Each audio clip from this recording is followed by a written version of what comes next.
Namaste children. In this session, we are going to see a subject, civics. What is civics? Civics is the study of a way in which a local government works and of the rights and duties of the people who live in the city. So in short, we can say it is a study of citizenship, right? Okay.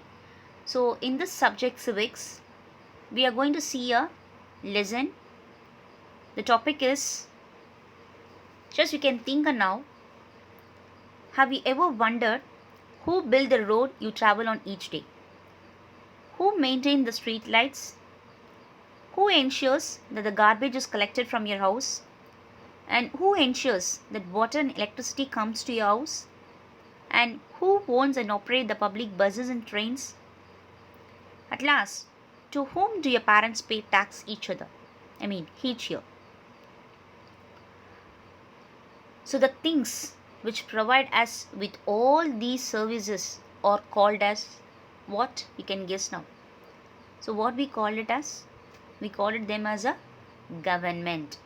So the lesson right now we are going to see is forms of government and democracy.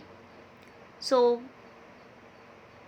in this lesson you are going to learn, you're going to know the forms of government, you're going to understand the meaning of a democracy, to know the merits and demerits of democracy, to know the challenges to the Indian democracy.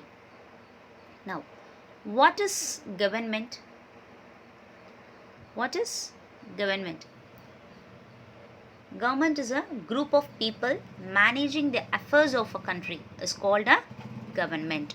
So, government is a group of people managing the affairs of a country is called a government. Now, what are the functions of a government? So, what the government are going to do? What are the functions they are doing? That is, they protect the boundaries of the country and they maintain the peaceful relations with the other countries.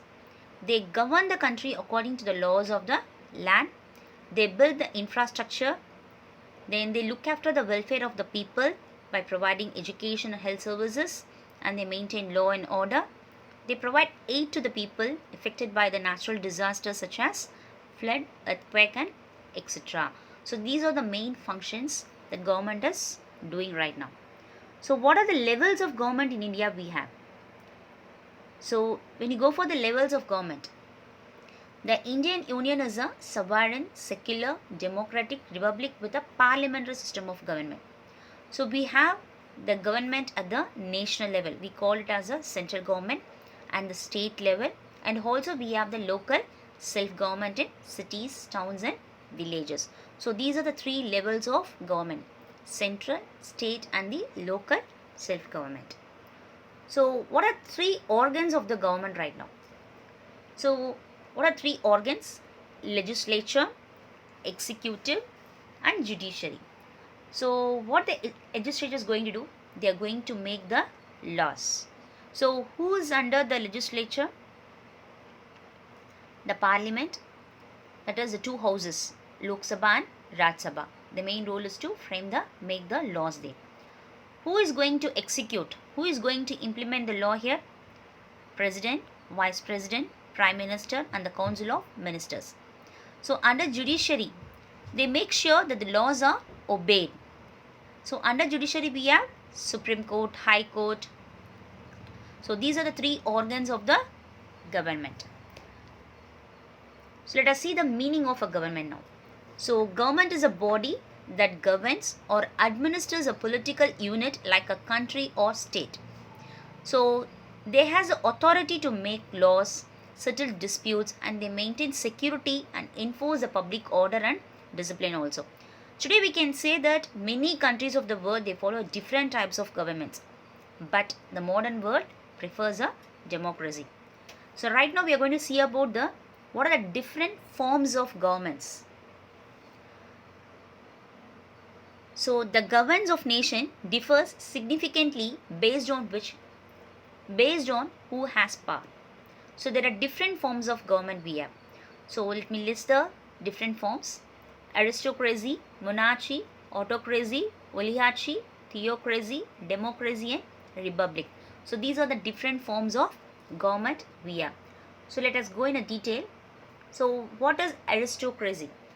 So it is a form of a government in which the power lies in the hands of a small privileged ruling classes. So example like United Kingdom and Spain, they are in this type of a government. Next is a monarchy. This system of a government in which one person resigns supreme, usually a king or a queen. That is, it is in a hereditary form of a government in which a single ruler rules the country, either the king or queen or emperor. So it was most common form of a government during in the medieval period. They used to follow these government in the medieval period. So today there are only a few monarchies left in the world. So example like Bhutan, Oman, Qatar. So these are the examples. So next, autocracy. A system of government by which one person with the absolute power, like North Korea, Saudi Arabia. So oligarchy, a small group of people having control of a country or organization. So in this type of a government, we have a small group of people, they hold all the power in their hands. Example, former Soviet Union, China, Venezuela and North Korea. Next is a theocracy. This is a system of a government in which religious doctrines form the basis of the government, headed by the priest who rules in the name of a god or proclaims himself as a god. That is, in which a group of religious leaders, they rule in the name of the god and whose governance is based on the belief of their religion. So example like Iran and Vatican City, they are in a such type of government. Next is a democracy. So a system of a government in which eligible members in the population vote to elect their elected representatives and the party or individual who obtains a majority vote from the government. So example like India, USA and France. So we know that the people, we govern the country either sometimes directly or indirectly through the elected representatives. So example like India, USA and France. Next is a republic. A state in which the supreme power is held by the people and the elected representatives, which has an elected or nominated president rather than a monarch. So example India and Australia. So we have the supreme power. The people, we have the supreme power in our hand. Okay, that is a republic. So far we have seen about the different forms of government. So aristocracy, monarchy, autocracy, oligarchy, theocracy, democracy and republic. These are the different forms of the government. So here in this picture you can see the what are forms of democracy. Dictatorship. Dictatorship means it is a form of a government where a person or a group of people who have seized their power by rule or force, they will seize their power. So republic, the real power lies in that supreme power lies in the hands of the people. And aristocracy and monarchy, it's the hereditary form of a government, that is monarchy. So now we are going to see about the democracy. So what is democracy? So term democracy derived from the Greek words, that is demo means people and kratia means power. So thus we can say that the power of the people. Democracy means the power of the people. So democracy is also a form of a government that allow people to elect their rulers. So only leaders elected by the people should rule the country here. So people have the freedom to express their views, freedom to organize and freedom to protest. So we have entire freedom to express our opinion or thoughts or whatever it is, right? That is democracy. So meaning of a democracy. Democracy is a system of a government in which a supreme power is vested in the people of a country. So we are the supreme power. So people elect their representatives either directly or indirectly through fair and free elections, which are usually held periodically. So people, power, democracy. We are the supreme power. So let us see the definition given by Abraham Lincoln and Mahatma Gandhi. So according to Mahatma Gandhi, the true democracy cannot be worked by 20 men sitting at the center. It has to be worked from below by the people of every village. So the true democracy cannot be alone with only the 20 people. It has to be worked from the below level of the village, that is people of every village. So Abraham Lincoln, he described democracy as He is a US president.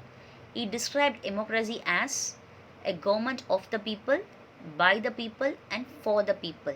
So, government is of the people, by the people, and for the people only. So, government is for the people only. So, these are the famous definition given by the famous leaders.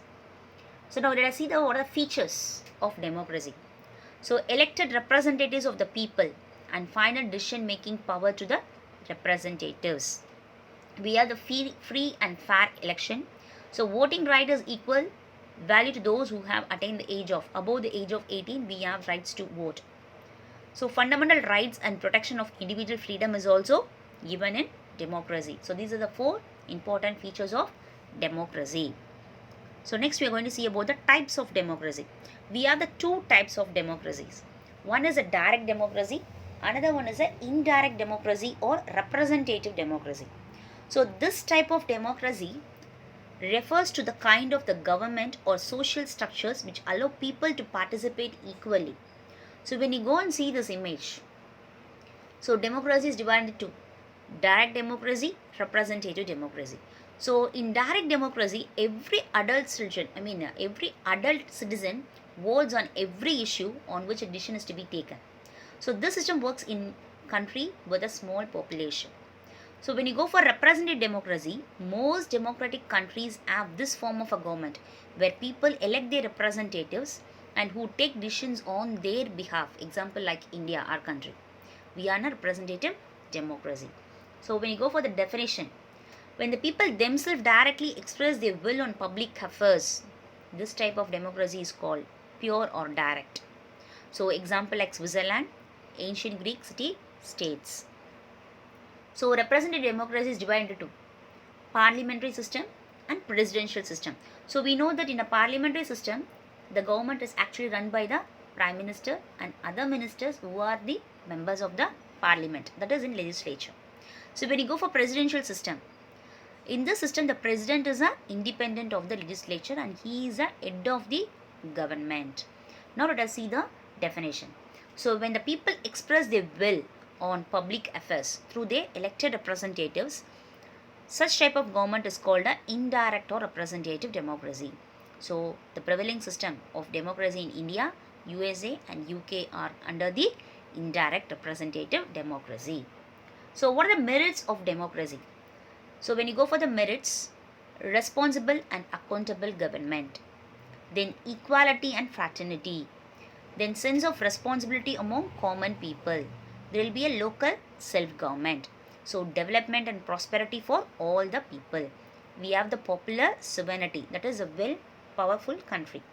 So, sense of cooperation and the fraternal feelings, like how the people will see others, like friendship, brotherhood among all.